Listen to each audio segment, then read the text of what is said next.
All right, man, we here. We here. Lukas Swing. What's goody, man? Listen, we're gonna, so everybody understands what it is. We're gonna get into some real deep conversations. Right. Not the basic interview questions. We're trying to figure you out. Right.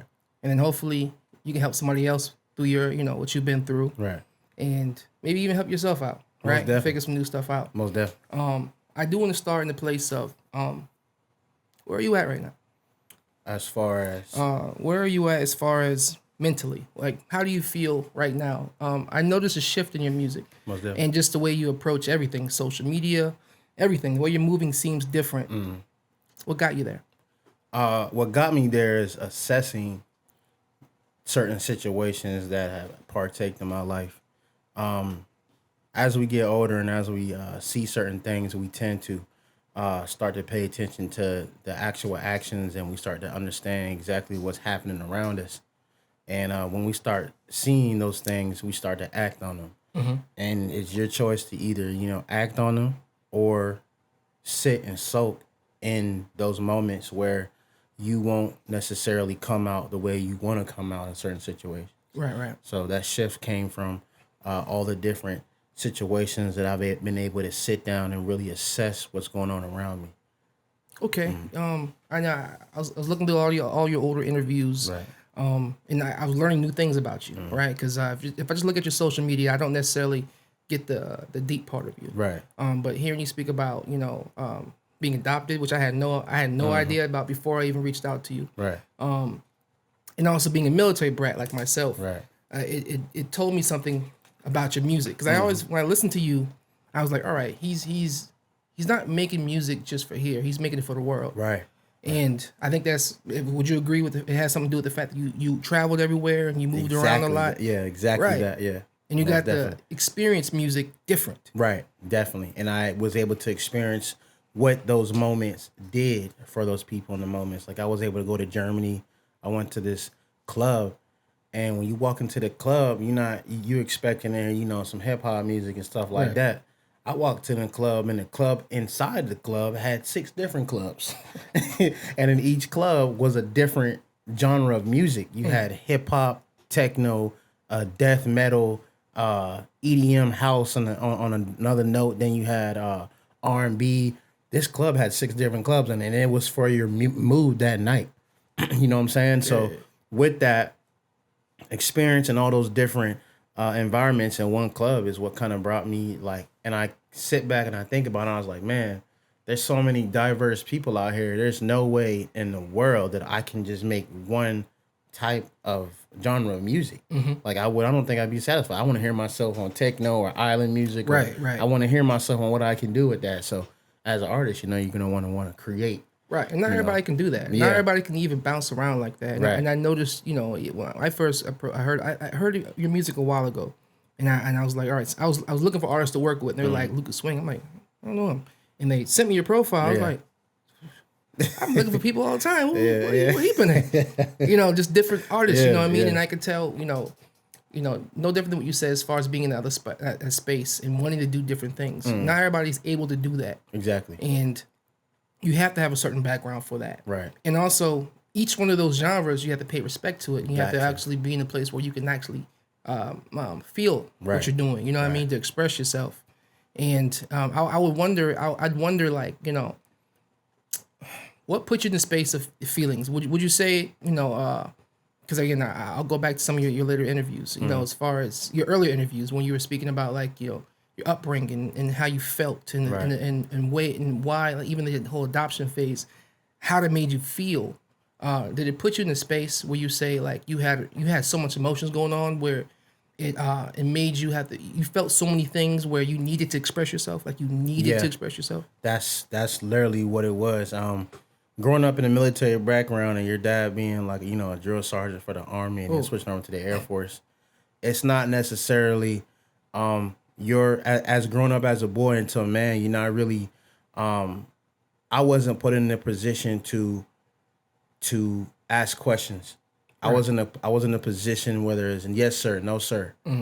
You don't like it? Oh well, you're gonna do this until you get it right. That's where the music came along, because my dad put me in music, and piano. So So and he was a saxophone player too. So he was like, you know, even if I didn't like it, it was whether it's something that was happening in the world or music, it was always yes sir, no sir, solution. Okay. That was it. I get it. Yeah. So emotions, kind of what you didn't have time for that. Right. You know what I'm saying? It wasn't time for it. But Dad, I really feel like I want to play. No, I wouldn't. It was you gonna do this, you gonna get it right. And if you don't get it right, you're gonna sit here till you get it right. You know, keeping my mind focused on what the task at hand. Something that, you know, the military teaches very well. Right. You know, making sure that you're always on task at hand on what your mission statement is, you know, and that's he kind of brought that home, you know, so yeah. Well, would you say that I can probably, and you can correct me. Yeah. It probably affected you in a positive and negative way. Positive wise, as far as focusing. Right. You know, being able to focus on one thing, even if you don't like doing that one thing, you're focusing on it. Yeah. I think, you know, in growing, especially with young boys, teaching them how to properly focus and drive towards something. Right. It helps you grow. It makes you better. And Right. then, did he allow you to branch off? Was he accepting to you branching off? Yeah. Yes. Well, at first, it was the things that he knew about music. See, knowing him being a saxophone player for Baptist Hill High School and doing that outside on the streets when he was younger, it was always about, back in the day for him, it was always classical music. And that's something that I was bored with, because when classical music time was over for me, my dad was listening to James Brown, Jodeci, Bobby Right. Brown, and all that. So I was like, man, that's what I want to learn. You know what I'm saying? Right. Not this, not Beethoven. But it was because it was a process that was involved from step A all the way to R&B. For me, it was classical music first. And once you get that down pat and you can prove yourself in this genre, then let's get you into these different genres. So when I got to that age where I was playing Beethoven and Bach on the piano without looking at the notes and reading them, I was in a sense of, okay, now let's see what you can do with some James Brown or some Jodeci. Let's see. So, and it got to the point where he pushed me so much where I didn't like playing music anymore. And that's when I was like, before I was about to quit, I asked him, I was like, hey, Dad, you think I could start improvising? And he was like, son, do you even know what that means? And I was like, yeah, it means I listen to what's being played and I mock it. Basically, that's all it is. It's copy and write. Right. And so when he played that Jodeci song and I played it back, from there he was like, do your thing. And that's where that's where it went. No, I can dig it. You know, my dad was military as well. Yeah. Very hard. Mm-hmm. You know, his name was Major, and they called him Major. He was a major too. Yeah. So he was like when Major walked in the room. Yeah. Major, like I was, you know what I mean. My dad was a certain way. And them boys bring it home. Yeah, for sure. You do, you know what I mean. But I do like the structure. And as far as like, you know, I went to school for engineering. Right. Sound engineering, and then I branched off to electrical engineering. Okay. But what helped me was like he didn't push me towards music, but he made me build like planes, like little model planes and cars. Okay. Like he made me, I had to put them together, tools and everything, like little small ones, but I had to like put them together. Right. And and I didn't like doing it. Right. But he was doing it for a purpose. He was trying to teach me how to work around my problems, figure out, read, understand, process it, get it done, even if you don't like it. And it actually made me a tinker. Like that's how I kind of even got in engineering. Like I just had a knack for troubleshooting and figuring things out. Right. Because he always made me have to focus on it. Right. And I think that's the strength behind a father. Right. You know what I mean? Like we don't know we don't get their lessons initially. We don't get it, but they know what they're doing. They get it. You know what I mean? They're like, slow down. Start from start from here. Yep. And you when you're ready to branch off, you have all the tools you need. Right. You got it all. Right. You know what I mean? So I think that's pretty dope that your dad did that with you. And I would hope that more, you know, young men have fathers that actually try to instill certain things into them, because it gives you, you know, things you can use in life. Yeah. You know, no matter what you do with it, you're still using what he put into you, even if it wasn't what you liked initially. Exactly. And he didn't stop you either. He's like, oh shit, all right, cool, you got it. Yep. Now, and same idea. You know, R&B is where I went. You know, I went towards, because I was hearing Jodeci. I was hearing, you know what I mean, Babyface. Like I was just like, I'm digging this. Like I was, you know what I mean. So I always had that in my mind. Word. So that's dope. And I like that. You know, that you went to. Now he's your adopted father. Yeah.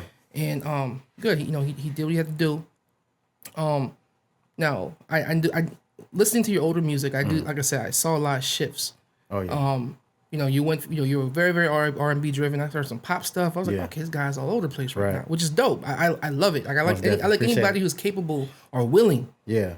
Some of them can't do it. Some can't. Yeah. They literally just can't do it. Right. You know what I mean? Or my partner Mossberg, like I did an album called Born Cold with him, and he had he did every single beat from scratch for me. We did it together. We exchanged. Right. I gave him free studio time. Right. He gave me beats, and we did it from everything from scratch. But then at the end of my album, I'm like, I need a couple more I can't really think about. And he had his folder. And it was a bunch of his old. He's like, these throwaway beats. I'm like, yeah, I'm listening to him. I found like three songs, 3 beats, killer tracks. He's like, yo, like nobody wanted these beats, but you made something crazy to it. And the thing is, it makes you think about you is the fact that, again, they weren't able to take those tracks and make them into something because they didn't have the vision for it and they weren't capable. So I guess the fact that you're willing to put yourself in situations where you got to think, you know what I mean? Like production and music these days, they're doing what's easy. Yeah. That's why it's not timeless no more. It's not. Even the production, you can tell when it happened. Right. I could tell when that beat was made, like, oh, this is popping right now? Yeah. Compared to making music that stands the test of time, that's different, that, you know what I mean, that makes you have to step out the box so that way you actually do stand out. Right. Do you still have that same passion as far as for music the way it is? Because the industry doesn't necessarily, I feel like, from what I'm looking at, cater to being extremely creative and being different. Do you still have that energy towards it? I definitely have that energy, and that's why I'm glad you asked. It's why I take the time to experience new things and assess, because I always want to be different. I don't want to be I do want to go with what the trend is, because I know that that's going to bring some form of revenue to me. Right. But at the same time, there's still a part of me that's like, the more knowledgeable that I become and the more wise that I become, there's so many different ways how I can express what I do and how I feel and what I go through in different genres of music now. So, and seeing that Afrobeats is one of the top contributors and what's going on around me right now, I'm actually doing some features in that era, not because of the trend itself, but when you listen to Afrobeat like Burna Boy, his music, it brings a lot of enlightenment to me, and it brings a lot of happiness to me, some way, some form. So it's like that positive outlook on different music that he brings to the table is kind of why, I want to do different genres, because it, like when I made Where Have You Been, that was a fun track for me. It was fun. You know what I'm saying? And people still talk about it today. Like, I love this song. Like, it's different. We haven't heard this in this city. You know what I'm saying? And so for them, it's like, thank you. I appreciate that. It's coming around to people now.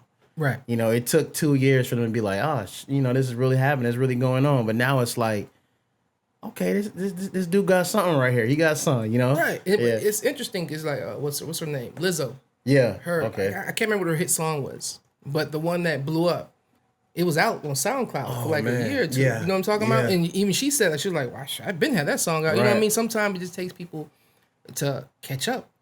They got to catch up with you. I remember I was watching, I watched a video. What was the song? Drip Too Hard. With Baby and Gunna. Mm-hmm. You see them performing it in front of a crowd of people. Everybody's just like paying them no attention. Right. And then a year afterwards, it's the biggest song in the world. Crazy, and so it's almost like the problem with creatives is we tend to we're ahead of people a lot. And it's almost like we gotta catch up. I'm sorry. You know what I mean? Until everybody's in tune with you at that point, then they're on your wave. Exactly. Like you got that Drake power at that point. Exactly. When everybody's on your wave at that point, like they know you're the wave. Right. But there's so much artists these days, it's kind of hard to break through everybody. But it is okay that there's a lot of artists nowadays. Mm-hmm. Because a lot of artists is doing that, they're following something. Right. A lot of artists are following one trend. And when you have so many people following one trend, and then you have those select people that's doing something different, out, that's when you change directions. You know what I'm saying? Because that's when you'll see something happen. Right. And it's a beautiful thing to see. It's so beautiful to know you have something either in the vault or something that can be released that's going to give the listeners fresh vibes. Right. And when you know that, that's when you know you got something. You know what I'm saying? And no, I could dig it. yeah. Or I'll even add to the fact that, like, you know, some people when they take off, they have nothing else to follow behind it. Right. But you like, oh, I do this. You like that? Yeah. Oh, I do this all the time. Yeah. It's pretty easy. Exactly. You know what I'm saying? Exactly. You know something crazy I used to work towards, and I thought it was dope. I was like, I want to get so good at this with this what I create, whether it's me songwriting or make my music. I want them to have like Louis 13 type beats. Like I wanted it, you know what I mean? So if I can create type beats, so I'm saying YouTube, like, you want Louis 13 type beat? You know, I was trying to create that. You know what I mean? I feel you. I feel like you made it at that point, like, type beats. You know what I'm saying? Because like now you're like, oh, they can look for your wave and like, I need that sound. You know what I'm saying? It's crazy you said that. I got a guy out of Canada that I actually slid him some money to start doing that for me. That's dope. You know what I'm saying? He's a pretty decent producer. And I was like, yo, you know what I listen to? And he was like, yeah, you love Drake. And I said, yeah, I do. I like Drake, J. Cole, Rick Ross, that type of vibe. That's that mellow, that era of music where I feel like that's the only type of beat structures that I can get on and really speak to it and go. So with that type of beat structure, and it's very like open for me to just speak or do in a poetic form. Let's like those type of beats for me, it's like healing to my soul. And knowing that and seeing that, I feel like later on when lyrics become something that stands the test of time, I feel like those are the type of beats that's gonna help me. Absolutely. Get me there. All right, you got some good ideas, man. Oh yeah, I should have did that. You can still do it.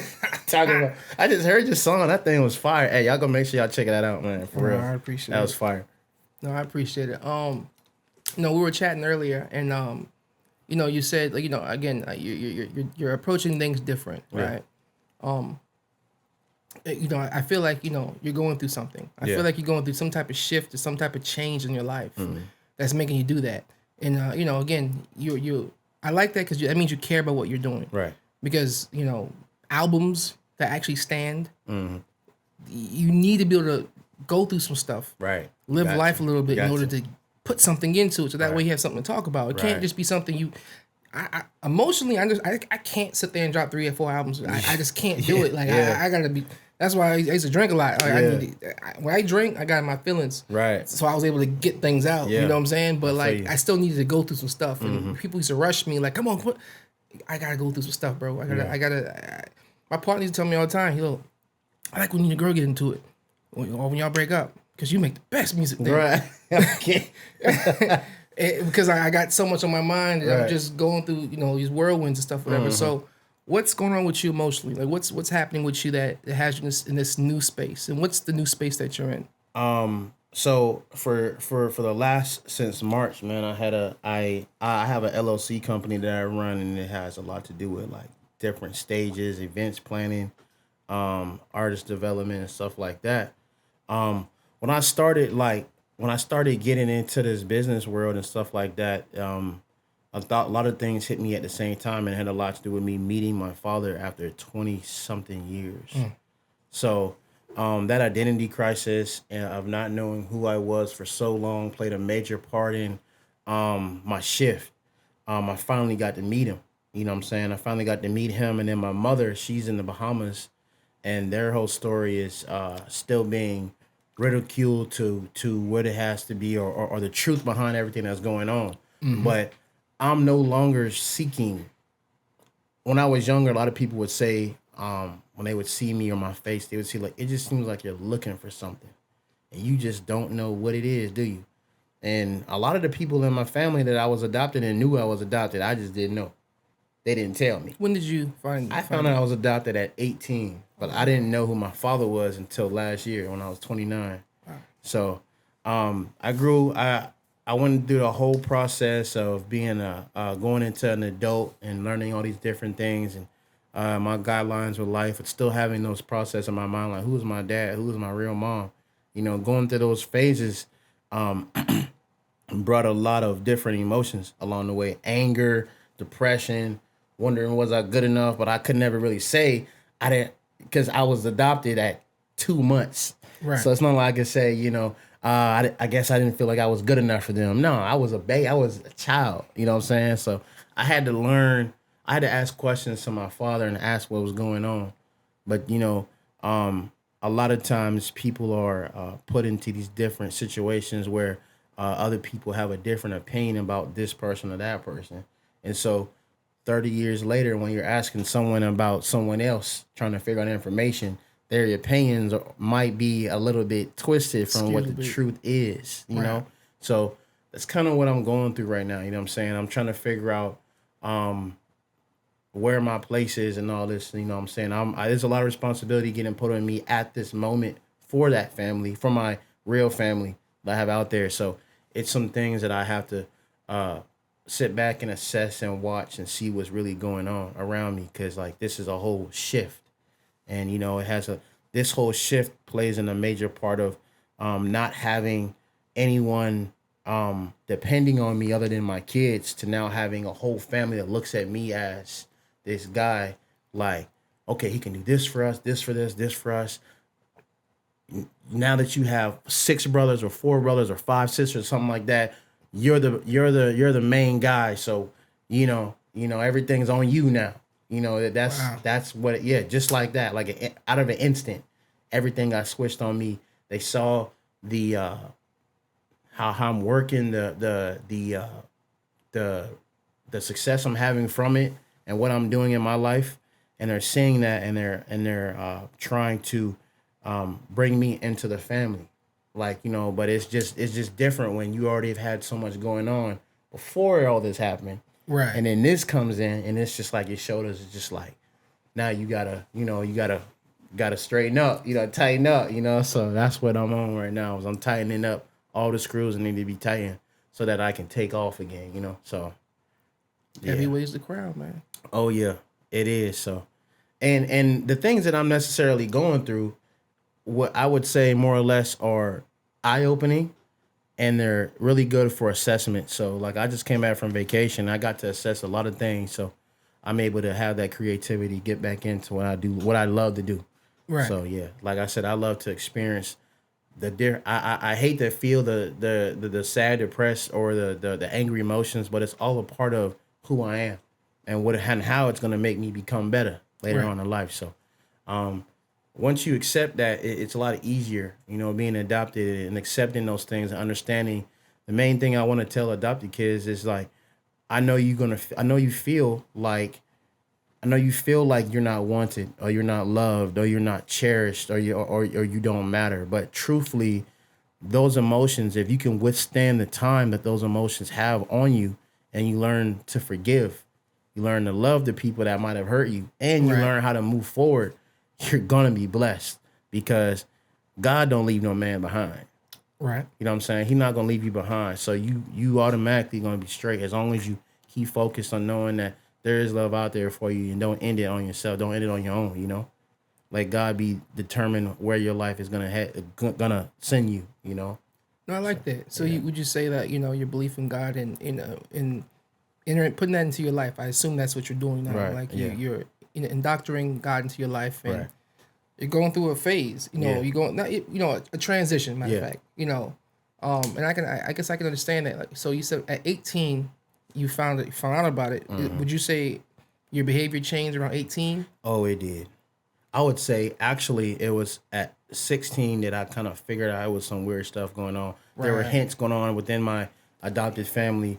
When my cousins started asking me, they already knew I was adopted, and they would come up to me and ask me things like, "You just seem like you're looking for something. What are you looking for? And I'm just like, I don't know. I think I need help. I think I need someone to help me find what I'm looking for. I just don't know what it is." And then come to find out, it was that yearning for real family. And it was like, it was inside of me, because, hey, when I was 10 years old, I hated my name. I told everybody my name was Anthony, the girls at the skating ring and all that. Come to find out 18 years later on my birth certificate, guess what my name was? Anthony. Good. Yeah. My name was Anthony. So that's wild. It's really wild. And it just goes to show you how connected you are with God, man. And he shifted you. He was moving you. Yeah. You know what I mean? I would assume that, especially from 16 and on, and feeling that way of looking, Yeah. a lot of decisions, Yeah. right? A lot. Poor and probably good. Yeah. But I think that we go through what we go through for a reason, Right. and there's a path that you have in front of you. Right. Do you know what the path is yet? No, but it seems like I would feel like the closer you get to as far as getting balanced and knowing who and where you are and where you know where you're from. Right. I don't know how much answers you have regarding what occurred, Right. but at the end of the day, you have pressures, you have things in front of you that you have to accomplish and what you have to do. So I would assume that